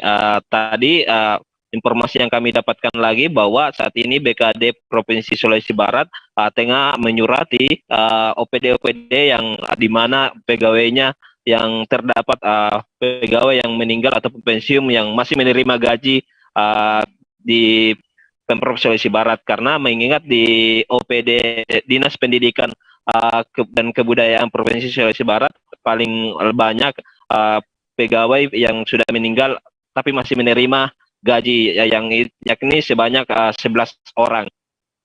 Dan saat ini BKD Sulawesi Barat juga telah menegur, meminta pimpinan OPD untuk menegur pegawai Kasubagnya karena teledor dalam melakukan pendataan di instansinya masing-masing, sehingga Pemprov Sulawesi Barat dalam waktu dekat akan memberikan monitoring kepada BPK hasil teman-temannya tersebut. Demikian rekan Firda. Ya, baik, terima kasih rekan Habludin Hambali dari Tribun Sulbar atas laporannya. Selamat bertugas kembali, dan Tribuners akan kami tampilkan wawancara dari Kepala BKD Sulbar Suhamta dan juga penjabat Gubernur Akmal Malik. Berikut liputannya untuk Anda. Kepala BKD dalam hal ini, karena di dalamnya itu ada mungkin ketidakcermatan BKD dalam teman-teman yang membidangi. Kepala BKD sudah memerintahkan untuk memberikan teguran kepada kepala bidang pengadaan. Kemudian Kepala BKD memerintahkan untuk menyurati Kepala OPD yang tertuang di dalam temuan BPK itu untuk memberikan teguran kepada Kasubag kepegawaiannya karena ketidakcermatan dalam pengelolaan administrasi kepegawaian. Situ. Dan sementara kita berproses. Kalau untuk anunya Kak, ini dari data yang temuannya BPK sudah berapa bulan ini tidak diputus anunya Kak? Belum ada tergambar itu Kak? Belum ada. Kalau di saya kan bukan bidang yang menangani masalah melakukan inventarisasi itu. Ada bidang yang menangani. Oh, ada bidangnya. Pensiun. Kami di sini adalah memberikan disiplin. Iya, disiplin. Ketika ada ketidakcermatan yang dianggap sebagai suatu pelanggaran, kami menganalisisnya di sini. Hari ini dikirim ke OPD-OPD Kak? Setelah tanda Pak Kabar. Insya Allah dalam waktu cepat setelah. Karena waktunya 60 hari Pak Gopi ya. Tapi langsung saya kerjakan. Adik datang sementara saya buat surat. saya berharap teman-teman itu harus selesaikan paling lambat 60 hari. 2 bulan. Ya, memang ada beberapa yang mungkin akan yang kita membutuhkan revisi terhadap harga. Nah itu mungkin kita lagi konsultasi dengan teman-teman DPRD agar penyelesaian itu lebih cepat. Jadi intinya kita ingin menjadikan teman-teman ini menjadi sumber perbaikan di masyarakat, bahan perbaikan. Tadi sempat disinggung masalah sertifikat dari catatan proyek itu bagaimana ada ya itu yang biarlah tim nanti yang akan menyelesaikan itu. Saya akan butuh tim bekerja cepat. Ya. Saya akan tugaskan Pak Sekda beserta instansi terkait untuk segera mengidentifikasi dan juga menyelesaikan ya sesuai dengan ketentuan tersebut. Kalau soal data, pemuatan data yang Bapak singgung tadi. Oh, ya data itu saya sampaikan. Kita sebuah kebijakan yang baik harus bermula dari data yang baik, data yang akurat. Itu kenapa data akan menjadi juga parameter bagi kita bersama untuk melakukan fungsi-fungsi kita masing-masing. DPRD akan melakukan pengawasan dengan data yang sama dengan pemerintah. Nah, kalau ada ada deviasi, dari situlah kita akan selesaikan soalnya. Soalnya datanya ada enggak? Nah, seringkali data itu kan suatu. Nah, ini yang kita Sosok Pastor Andi Simon menjadi sorotan belakangan ini. Hal tersebut disebabkan beberapa pelayanan kesembuhan di jalan-jalan yang dilakukannya. Andi Simon pun disebut sebagai pastor penyembuh jalanan. Tanpa takut dan malu, Pastor Andi mendoakan agar orang sakit yang ia temui di jalan.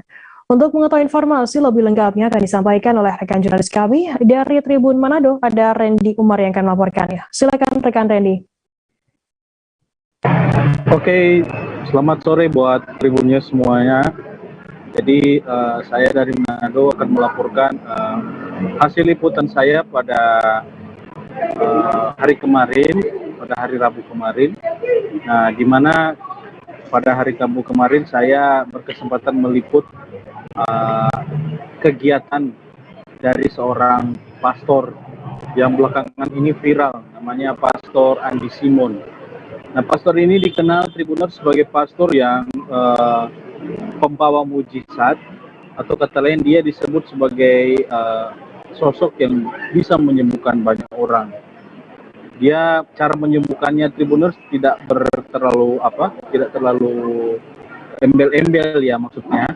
Maksudnya dia cuma hanya dengan menepuk, memakai tangannya, baik pada bagian kepala maupun kaki, dan orang pun itu banyak mengalami namanya kesembuhan. Nah, sosok ini Tribuners memang jadi viral ketika ada pandemi COVID-19. Saat pandemi COVID-19 namanya muncul ketika hanya dia yang berani, kata lain, melanggar protokol dan dia maju untuk menyembuhkan orang-orang yang sakit COVID-19. Dan mereka pun daripada pasien, menurut informasi yang saya terima, memang mengaku banyak yang disembuhkan. Nah, di sini pun waktu kemarin ada satu momen ketika saya melihat ada seorang ibu yang lumpuh dan ketika dia duduk dengan kursi roda, tiba-tiba dia berdiri dan berjalan saat dia didoakan oleh Pastor Andi Simon ini. Dan banyak ketika itu di warga Manado pun berusaha untuk didoakan oleh Pastor Andi Simon. Ada yang berusaha memegang badan Andi Simon, Pastor Andi Simon, sebaliknya ada juga yang berusaha agar tangannya disentuh oleh Andi Simon. Nah, pada hari ini pun juga di kota Manado ini dia bersama-sama beribadah di gereja Gemim di daerah Klea, kota Manado. Dia pun melakukan cara yang sama, mendoakan orang-orang sakit di sana. Dan pada waktu satu ketika juga kemarin dia sempat kelelahan karena mendoakan banyak orang. Akhirnya dia dibawa oleh anggota kepolisian Polda Sulut untuk masuk dalam kendaraan karena sudah tidak mampu. Bagaimana masyarakat berusaha untuk minta didoakan oleh Pastor Andi Simon. Dan itu saja yang bisa saya sampaikan dari kota Manado, dan terima kasih. Ya, baik, terima kasih rekan jurnalis dari Tribun Manado atas laporannya. Selamat bertugas kembali. Kita beralih ke informasi lainnya, saudara. Minibus Suzuki EPV yang bertabrakan dengan truk di Jalan Lintas Timur Palembang Betung kilometer 28 pada Selasa 24 Mei lalu ternyata berasal dari Kabupaten Musirawas Utara atau Muratara, Sumatera Selatan.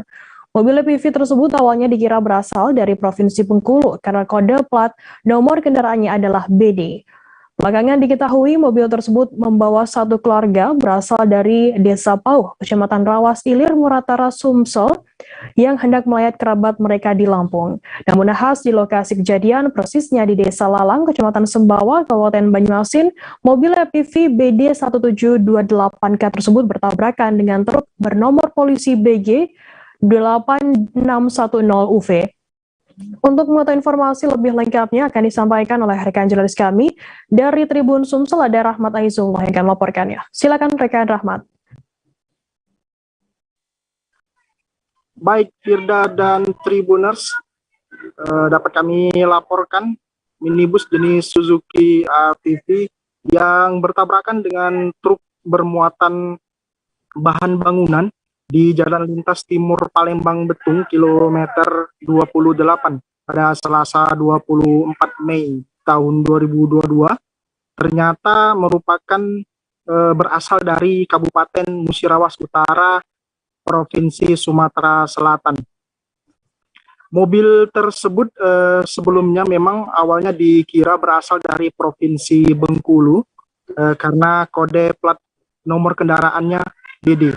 Namun belakangan diketahui mobil tersebut membawa satu keluarga yang berasal dari Desa Pauh, Kecamatan Rawas Ilir, Kabupaten Musirawas Utara, Provinsi Sumatera Selatan. Firda dan Tribuners, satu keluarga yang mengendarai mobil ini diketahui ingin berangkat ke Lampung dengan tujuan hendak melayat keluarga mereka yang meninggal dunia. Namun insiden terjadi di lokasi kejadian, persisnya di Desa Lalan, Kecamatan Sembawa, Kabupaten Banyuasin, Provinsi Sumatera Selatan. Mobil dengan nomor polisi BD 1728K ini bertabrakan dengan truk bermuatan bahan bangunan dengan nomor polisi BG 8610 UV. Atas kejadian tersebut, Firda dan Tribuners, satu orang meninggal dunia yaitu bernama Iwan yang merupakan sopir minibus PV. Menurut keterangan Kepala Desa Pauh, Kecamatan Rawas Ilir, Aziz menuturkan bahwa di dalam mobil yang mengalami kecelakaan tersebut, maksud saya minibus ini, itu berjumlah 5 orang, yaitu Iwan, kemudian Zobirin alias Saperin yang merupakan pemilik mobil, kemudian juga ada Novi, Sari, dan Sutri. Iwan ini merupakan yang mengendarai mobil tersebut, sedangkan mobil ini milik Zobirin atau Sapirin. Zobirin bersama Novi, Sari, dan Sutri ini diketahui merupakan satu keluarga inti, sedangkan Iwan masih keluarga dekat dari mereka. Pada hari itu diminta oleh Zobirin untuk menyopiri kendaraannya untuk pergi ke Provinsi Lampung. Untuk diketahui juga, Firda dan Tribuners, menurut keterangan Kepala Desa Pauh, bahwa mereka berangkat pada hari Senin tanggal 23 Mei 2022 pada sore hari. Namun pagi hari di hari yang sama, informasinya Iwan ini sempat membawa mobil ini dari Desa Pauh ke Kota Lubuk Linggau membawa penumpang. Jadi mobil ini memang informasinya merupakan sehari-hari digunakan untuk jadi angkutan umum dari desa ke Kota Lubuk Linggau. Jadi setelah pulang dari Kota Lubuk Linggau, kemudian berhubung keluarga dari Bapak Zobirin atau Seperin ini ada yang meninggal dunia di Lampung, sehingga mereka bertolak ke Lampung dengan dalam rangka untuk melayat keluarga mereka yang meninggal tersebut. Firda dan Tribuners, menurut penjelasan Kasat Lantas Polres Banyuasin AKP Riki Mozam menuturkan bahwa kecelakaan maut ini diduga karena sopir minibus sekali lagi diduga mengantuk, seperti itu, diduga mengantuk sehingga mobilnya hilang kendali dan akhirnya bertabrakan dengan truk yang melaju dari arah berlawanan. Bisa dilihat sendiri oleh Tribuners di layar kaca Tribuners, kondisi mobilnya mengalami ringsek cukup berat, bahkan kondisinya dalam keadaan terbalik. Dari Kabupaten Musirawas Utara, Provinsi Sumatera Selatan, Tribun Sumsel Rahman Aizullah melaporkan kembali ke studio. Firda.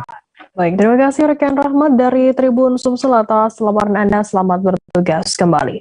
Kita beralih ke informasi lainnya, Saudara. Dinas Pendidikan Kepemudaan dan Olahraga Kota Kendari mengumumkan jadwal dan persyaratan pendaftaran peserta didik penerimaan peserta didik baru pada atau PPDB tahun 2022-2023. Pendaftaran PPDB pada Taman Kanak-kanak, Sekolah Dasar dan Sekolah Menengah Pertama Kota Kendari akan dimulai mulai 20 hingga 25 Juni nanti.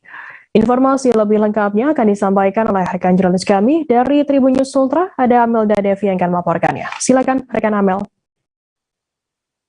Ya baik, terima kasih rekan Firda.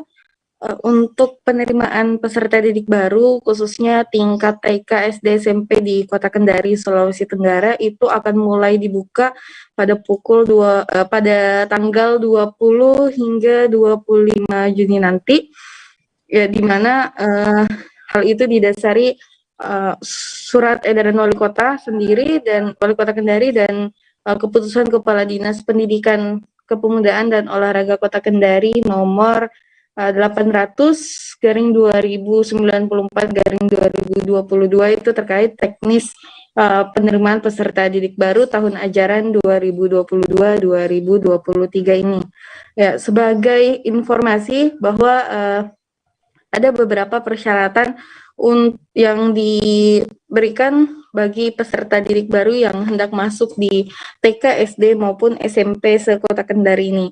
Yang pertama itu persyaratan untuk peserta didik pada TK, yaitu berusia 4 tahun sampai 5 tahun untuk kelompok A, dan berusia di atas 5 tahun sampai 6 tahun untuk kelompok B.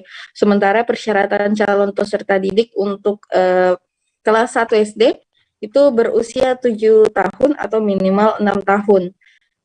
Kemudian berkas-berkas lainnya seperti ijazah atau sertifikat tanda tamat belajar di PAUD dan kartu keterangan domisili, kartu keluarga, dan berkas-berkas lainnya juga hampir sama seperti pendaftaran-pendaftaran lainnya. Sedangkan untuk persyaratan calon peserta didik baru kelas 7 SMP itu berusia maksimal 15 tahun. Dan sama berkas-berkas yang distorkan juga seperti berkas yang seperti kartu keluarga dan keterangan lainnya. Ya, untuk sistem jalur pendaftarannya sendiri di Kota Kendari itu menggunakan 4 jalur, yaitu jalur zonasi, jalur afirmasi, jalur perpindahan tugas orang tua, dan jalur prestasi. Untuk proses pendaftarannya sendiri itu menggunakan 2 sistem, ada sistem secara luring atau offline dan juga sistem secara daring atau online. Ya, untuk penerimaan peserta didik baru atau PPDB secara offline atau luring ini itu berlaku hanya untuk TK, jenjang TK, di mana calon peserta didik baru akan mengisi formulir pendaftaran yang disiapkan setiap satuan pendidikan, di mana tempat calon peserta didik akan bersekolah. Kemudian calon peserta didik baru akan melengkapi dokumen persyaratan dan menyerahkannya kembali ke panitia penyelenggaraan PPDB. Sementara untuk proses pendaftaran PPDB melalui secara daring atau online, ini berlaku untuk jenjang SD dan SMP, di mana setiap calon peserta didik baru melakukan login pada laman PPDB Kota Kendari di website http://dikmudora.kendari.go.id/ppdb, kemudian mengunduh surat pernyataan keabsahan dokumen diisi dan ditandatangani di atas materai 10.000, kemudian diunggah kembali bersama dokumen lainnya, mengisi formulir pendaftaran dan melakukan pendaftaran juga memilih jalur afirmasi ataupun yang lainnya seperti yang saya sebutkan tadi, ada 4 jalur, kemudian mengunggah salinan keterangan lulus SD dan berkas-berkas lainnya juga itu dilakukan mulai dari tanggal 20 hingga 25 Juni. Ya, setelah pendaftaran secara daring dan offline itu juga dilakukan verifikasi dan validasi data di tanggal 27 hingga 28 Juni. Itu dilakukan di masing-masing sekolah tempat siswa mendaftar. Kemudian pengumuman hasil seleksi pada 29 Juni, pengumumannya dilakukan secara daring, dan yang terakhir ada pendaftaran ulang atau membawa bukti pendaftaran dan formulir isian itu di tanggal 30 Juni hingga 2 Juli 2022. Ya, untuk keterangan lainnya, misalnya untuk jumlah rombelnya sendiri dan jumlah siswa yang akan diterima di tiap-tiap sekolah itu berbeda, tergantung kesepakatan dari pihak sekolah, karena dari pihak Dikmudora sendiri juga telah memberikan batasan jumlah siswa dan rombel yang akan diisi untuk tahun ajaran 2022-2023 ini. Demikian, Firda. Ya, baik. Terima kasih rekan jurnalis dari Tribun Amel atas laporannya. Selamat bertugas kembali. Kita beralih ke informasi lainnya. Saudara Aan Syahputra, 36 tahun, warga desa Kemu Induk, Kecamatan Pulau Beringin, Kabupaten Oku Selatan, Sumatera Selatan, mulai serius bercocok tanam tanaman pertanian jenis vanili.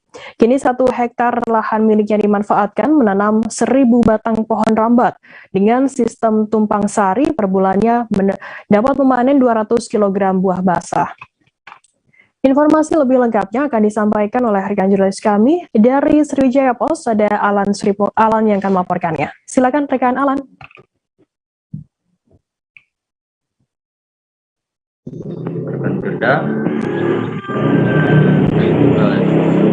Dapat kami sampaikan, kawan Komering Ulu Selatan, salah seorang petani yang bernama Paman, mulai membudidayakan tanaman jenis vanili. Sebab di Kabupaten Komering Ulu Selatan sendiri dinilai cocok untuk menanam tanaman rambat jenis vanili ini yang sudah digelutinya atau ditekuninya dalam 5 tahun terakhir. Pemirsa Tribuners, untuk 1 hektar lahan di Kabupaten Komering Ulu Selatan ini, tepatnya di Desa Kemu Induk, Kecamatan Pulau Beringin, ditanami 1.000 batang pohon vanili dengan cara sistem tumpang sari, sehingga itu yang sudah digelutikan tersebut dapat mendongkrak nilai ekonomi di dalam keluarga petani muda ini. Sementara itu, untuk harga jual yang dia lakukan dalam sebulan terakhir ini, mulai dari kisaran Rp150.000 hingga Rp200.000 untuk tanaman buah vanili yang masih basah. Sementara untuk harga yang sudah kering itu, namun terakhir ini hanya menjual jenis yang basah. Itu kalau yang kering bisa mencapai Rp1.000.000 per kilogramnya. Sementara untuk dikatakan tani di selatan ini bahwa dalam melakukan perawatan atau pengelolaan dalam menanam vanili ini itu hanya membutuhkan kerumitan, yaitu di waktu pagi hari atau pengawinan atau disebut polinasi, sehingga dia harus dilakukan dalam waktu pagi hari. Sementara itu, untuk karena tanaman rambat vanili ini masih tergolong langka atau minim di Kabupaten Komering Ulu Selatan, dia harus menjual ke wilayah Pulau Jawa. Sementara menurutnya di Provinsi Sumsel sendiri masih sulit untuk mencari tempat penjualan dari vanili ini, sehingga dia harus menjual ke wilayah Pulau Jawa. Sementara untuk penghasilan yang ia dapat dari bercocok tanam dari berkebun vanili ini, yang di seluas lahan 1 hektar ini mencapai dalam per bulan atau sebulan lebih itu kisaran Rp30 juta. Demikian rekan Firda. Ya baik, terima kasih rekan Alan dari Sriwijaya Pos atas laporan Anda. Selamat bertugas kembali dan Tribuners akan kami tampilkan wawancaranya tadi sudah diimbun oleh rekan Alan dari Aan Syahputra, seorang petani vanili. Berikut liputannya untuk Anda. Sekarang sudah tembus 1000 lanjaran. Untuk sementara, untuk tambahan hasil sangat menjanjikan. Pertama dari harga. Untuk harga vanili sekarang kalau kita panen root per tangkai itu di angka 150.000 per kilo yang basah. Kalau udah tua di atas 200.000. Untuk yang kering sekarang di angka 1 juta per kilo. Untuk pemeliharaan tidak terlalu rumit. Sekedar waktu polinasi memang membutuhkan waktu setiap pagi. Menjelang Hari Raya Idul Adha pada Juli mendatang, sejumlah umat muslim telah memulai memilih sejumlah hewan ternak untuk dikurbankan nantinya. Termasuk juga di daerah Dabo Singkap, Kabupaten Liga, Cara Kepulauan Riau. Salah satunya hewan kurban juga bisa didapatkan di peternakan Pak Ben yang lokasinya tidak jauh dari RSUD Dabo Singkap. Informasi lebih lengkapnya akan disampaikan oleh rekan jurnalis kami dari Tribun Batam, ada Febri Wanda yang akan melaporkannya. Silakan rekan Febri. Baik, terima kasih rekan Firda pada Tribuners dimanapun Anda berada. Selamat siang. Berikut saya informasikan pada Tribuners semua bahwa saat ini memang di Kepulauan Riau khususnya pemerintah Provinsi Kepulauan Riau akan mendatangkan hewan kurban itu dari luar daerah ya, yaitu dari Lampung dan juga Bali, dan juga melalui transportasi laut yang akan disediakan oleh masing-masing kabupaten.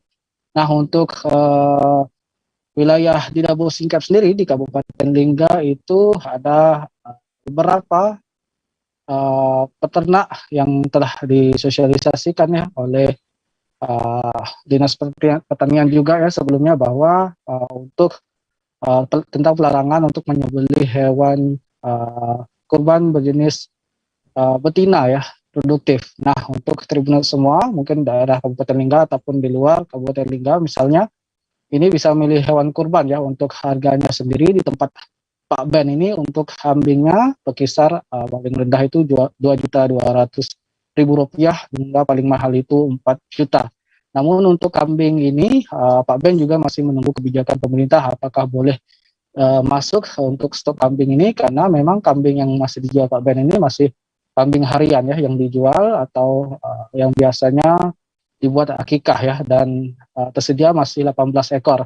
Pada tahun sebelumnya Pak Ben biasanya menghabiskan penjualan kambingnya sebanyak 190 ekor. Jadi untuk saat ini Pak Ben juga masih menunggu apakah dibolehkan masuk tergantung kebijakan pemerintah. Sementara sapi juga Pak Ben sendiri juga setelah menjual untuk beberapa ekor, 4 ekor sebelumnya, dan juga tersedia di tempatnya itu 5 ekor. Jadi untuk stoknya tidak hanya di tempatnya itu, masih ada di tempat lain yang tersedia kira-kira hampir 50 ekor. Untuk harga dari sapinya sendiri itu paling kecil ya menurut Pak Ben itu 16 juta rupiah hingga paling mahal 25 juta hingga 30 juta rupiah. Namun untuk saat ini Pak Ben juga menyarankan kepada pembeli ya untuk melihat langsung bagaimana kesehatan hewan kurban yang ingin disembelih, dari fisiknya ataupun dari segi beratnya, karena memang saat ini masih ada wabah PMK ya untuk hewan kurban, dan saat ini memang Pak Ben sendiri masih menunggu kebijakan pemerintah tentang masuknya stok hewan kurban di ternakannya. Begitu rekan Firda. Ya baik, terima kasih rekan Febri dari Tribun Batam atas laporannya. Selamat bertugas kembali, dan Tribuners akan kami tampilkan wawancara dari Ben Agusmar, seorang peternak kambing dan juga sapi. Berikut liputannya untuk Anda. Untuk stok kambing, ini kita untuk korban lebaran aja kita belum ada stok. Ini stok kita jual hari-hari, kita akan pakai untuk nikah. Cuma untuk korban kita belum ada stok, belum bisa masuk karena sekarang penyakit PMK itu kita belum bisa masukkan. Kita masih nunggu kebijakan dari pemerintah daerah kita, boleh atau tidak masuk. Kalau tidak mungkin ya rasa dengan yang stok ada. Ini tinggal sekitar 18 ekor. 18 ekor. Ini pun 5 ekor dari pesanan orang. Ini untuk nikah aja. Kisaran harganya itu sekitar 2.200.000, paling besar 4 juta. Paling besar 4 juta. Untuk tahun lalu Pak, untuk kambing sendiri berapa ekor habis stok untuk hewan kurban kambing? Tahun kemarin kita masukkan 190 ekor, itu habis alhamdulillah kambing. Cuman itu masih lalai kita sekarang. Tapi tahun ini kita masih ada stok sekitar yang kita di kandang kita yang di bawah kita punya lah. Ada 53 ekor, cuman di kandang ada 4 ekor untuk contoh aja. Misalnya sapi-sapi kita titipkan di peternak-peternak, di kawan-kawan petani. Nanti kalau ada yang minat kita ajak ke sana, itu kita pelihara sampai hari H dan kita antar ke tempat masing-masing. Oke, cuma untuk per ekor berapa Pak? Sapi standarnya jantan itu 16 juta, paling kecil sampai 30. Ya, kebetulan udah ada yang pesan kemarin, ada 5 ekor kan. 5 ekor yang laku gitu. Iyalah, kita yang jelas kan yang pertama kita tengok fisiknya dulu ya. Sehat, gemuk, jantan kita utamakan ya. Itu yang Tribuners, seusai jeda kami akan kembali dengan informasi menarik lainnya, tetaplah di Live Update. Oke, apa kabar Bang Arif di sini untuk strateginya? Kalau saya sendiri di Gimik 37 ini yang semalam baru mulai, saya udah Sebenarnya aku nggak ngerasain penangkapan atau penggerbegan atau apapun itu, karena gitu posisinya kriteria.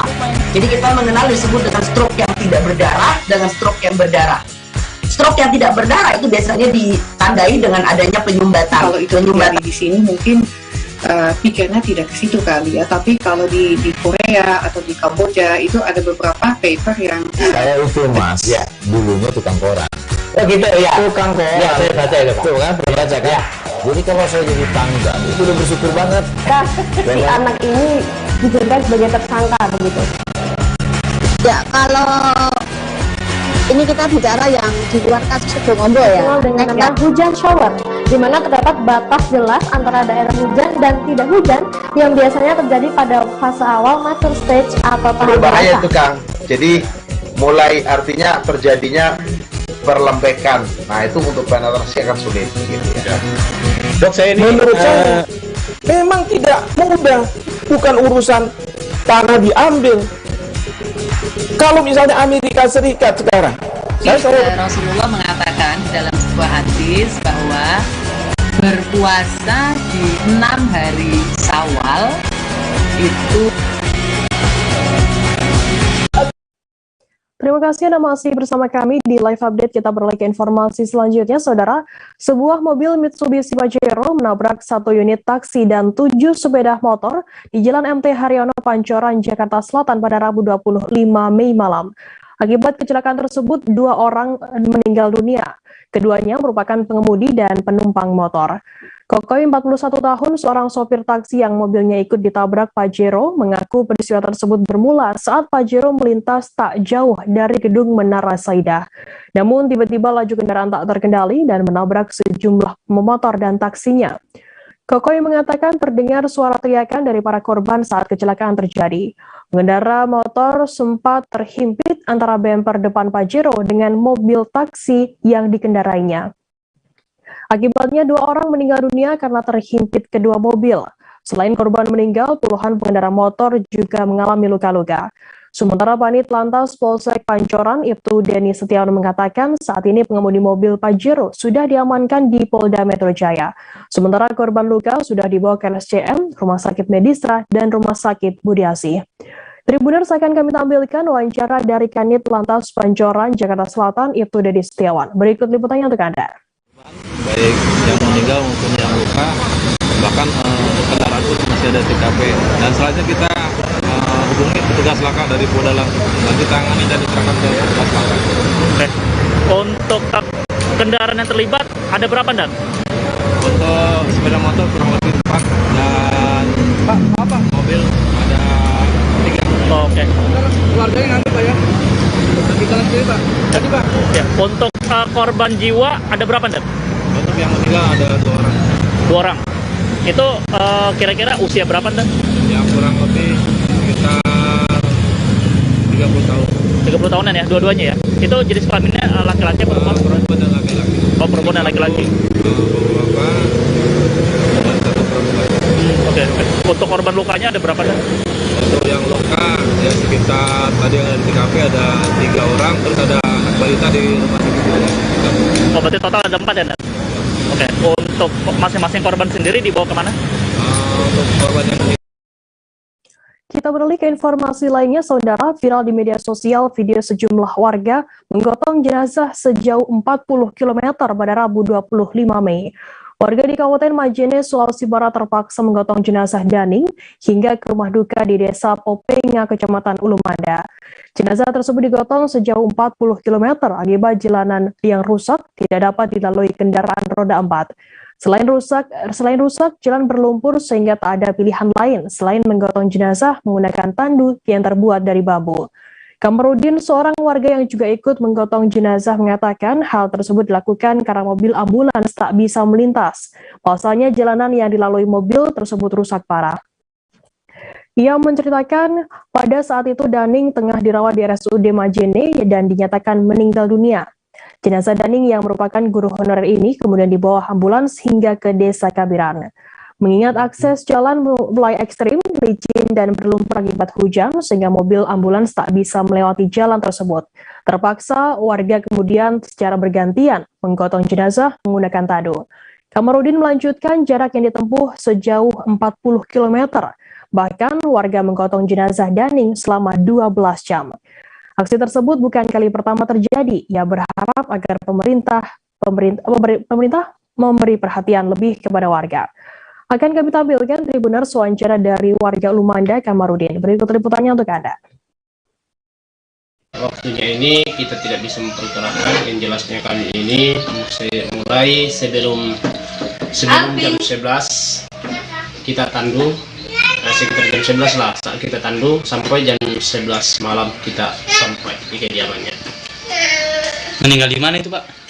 Di rumah sakit RSUD Majene. Dari Majene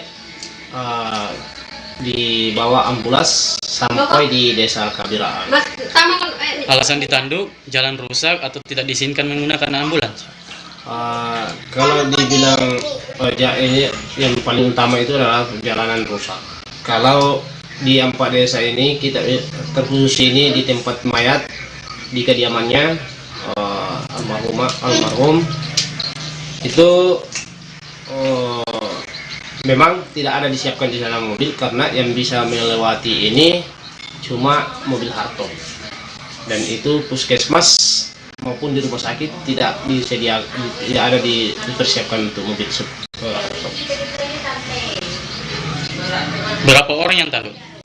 Kalau dibilang berapa orang kita tidak bisa memperkirakan karena waktu lama, jadi kita ini secara bergantian, tapi masyarakat khususnya wilayah Desa Popenga dan Ulumanda itu dan Tandalo turut untuk membantu menandung mayat sampai di kediaman. Harapannya, Pak? Dan harapan kami ini betul-betul oleh pemerintah dari kabupaten sampai pusat betul-betul peduli sama masyarakat yang kondisi hari ini kita alami. Mudah-mudahan kami bertugaskan di sini sebagai masyarakat untuk ada pelayanan khusus untuk di wilayah 4 desa ini. Semoga pemerintah bisa melihat situasi yang saat ini kami alami. Viral di media sosial, video menampilkan mobil ambulans dihalang-halangi mobil berplat nomor diplomatik di Jalan Pangeran Antasari, Cilandak Barat, Cilandak, Jakarta Selatan.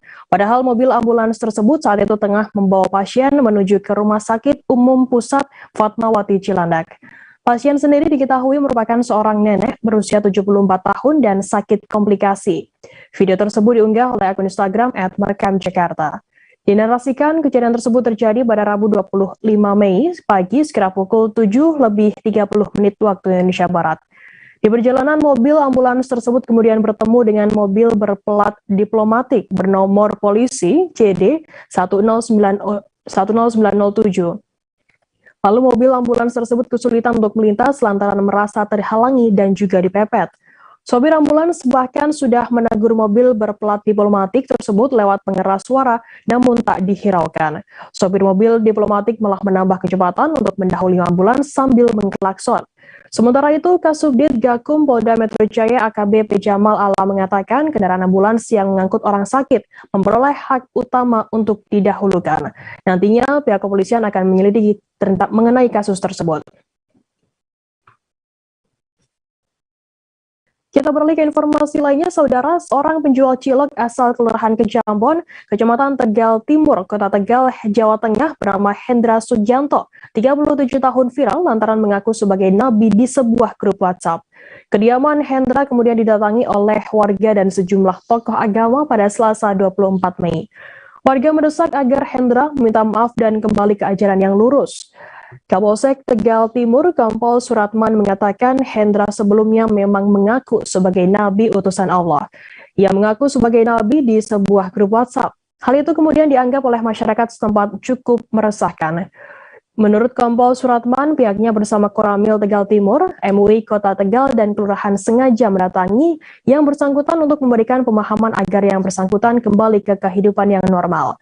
Saat diajak berbincang dengan tokoh agama, Hendra kemudian bersedia untuk meminta maaf dan kembali ke ajaran yang benar. Kompol Suratman mengatakan permasalahan yang sempat membuat kegaduhan tersebut saat ini sudah kondusif. Ia pun meminta masyarakat untuk selalu melakukan koordinasi dengan petugas berwajib terkait adanya keresahan yang terjadi. Berikut akan kami tampilkan Tribuners permintaan maaf dari penjual cilok yang mengaku sebagai nabi, Hendra Sugianto. Sugianto, saya mau ya minta maaf apabila ada salah-kesalahan. Saya masyarakat sini mau maaf saya, terus saya ingin berubah sebaik-baik mungkin dan jalan yang semaksimal mungkin. Saya bukan nabi dan bukan rasul. Sepasang suami istri bernama MJB, berinisial MJB 35 tahun dan istrinya MBS 29 tahun nekat memalsukan uang kertas berbagai pecahan dalam mata uang rupiah. Keduanya mencari saat bertransaksi di pasar tradisional dengan mengharapkan kembalian dari pedagang. Kapolsek Kalideres AKP Syafri Wasdar mengatakan pelaku ditangkap di rumah kontrakannya di Jalan Warga Jaya Rawabuaya Cengkareng, Jakarta Barat. Pasutri ini menggunakan modus membelanjakan uang palsu di pasar-pasar tradisional di wilayah Jakarta Barat. Mereka ingin mendapatkan keuntungan berupa pecahan rupiah asli dari kembalian setiap transaksi yang dilakukan. Sementara itu dibantu seorang bernama S, berinisial S maksud kami alias Mancung, kedua pelaku telah mencetak uang palsu sebanyak 300 juta rupiah selama 6 bulan terakhir. Uang palsu tersebut diproduksi dengan cara dikopi dari uang asli pecahan Rp20.000 dan Rp50.000. Kemudian uang tersebut dicetak pada kertas minyak menggunakan printer biasa. Syafri menjelaskan pelaku dapat memproduksi uang palsu senilai 30 juta rupiah dalam waktu sepekan. Sementara itu di kediaman pelaku ditemukan sejumlah barang bukti praktik pemalsuan uang rupiah seperti uang kertas asli senilai Rp260.000 dan ratusan lembar uang palsu pecahan Rp50.000 dan Rp20.000. Kemudian ditemukan juga sejumlah alat penunjang seperti 3 helai benang sulam berlogo Bank Indonesia, jarum, kemudian stiker bertulisan BI, Rp50.000, 5 printer, lem kertas, pisau cutter, dan sebuah ponsel. Atas perbuatannya, kedua pelaku disangkakan pasal 36, jangto pasal 26 ayat 1, Undang-Undang RI dengan ancaman hukum pidana 10 tahun dan denda Rp10 miliar. Dan kami tampilkan Tribuners wawancara dari Kapolsek Kalideres AKP Syafri Wasdar. Sebenarnya melakukan penyelidikan hingga akhirnya melakukan transaksi dan melakukan penggeledahan di lokasi di mana di TKP diketemukan 5 lembar pecahan uang Rp50.000, 670 lembar kertas bergambar pecahan Rp50.000, 93 lembar kertas bergambar pecahan Rp20.000, 850 lembar kertas minyak bahan pembuat rupiah, 3 helai benang tulang berlogo Bank Indonesia, 2 buah jarum, 2 lembar stiker tertulis BI 50.000, 5 buah printer Epson, berikut 3 kabel sambungan OTG, 6 buah lem kertas, 6 buah pisau karter, 1 unit handphone merek Vivo. Dari kegiatan pendidikan tersebut diamankan 2 pelaku, yaitu MHT 35 tahun dan MYH 29 tahun, yang mana kedua orang tersebut adalah suami istri, Pak ya, suami istri ya. Dari laporan tersebut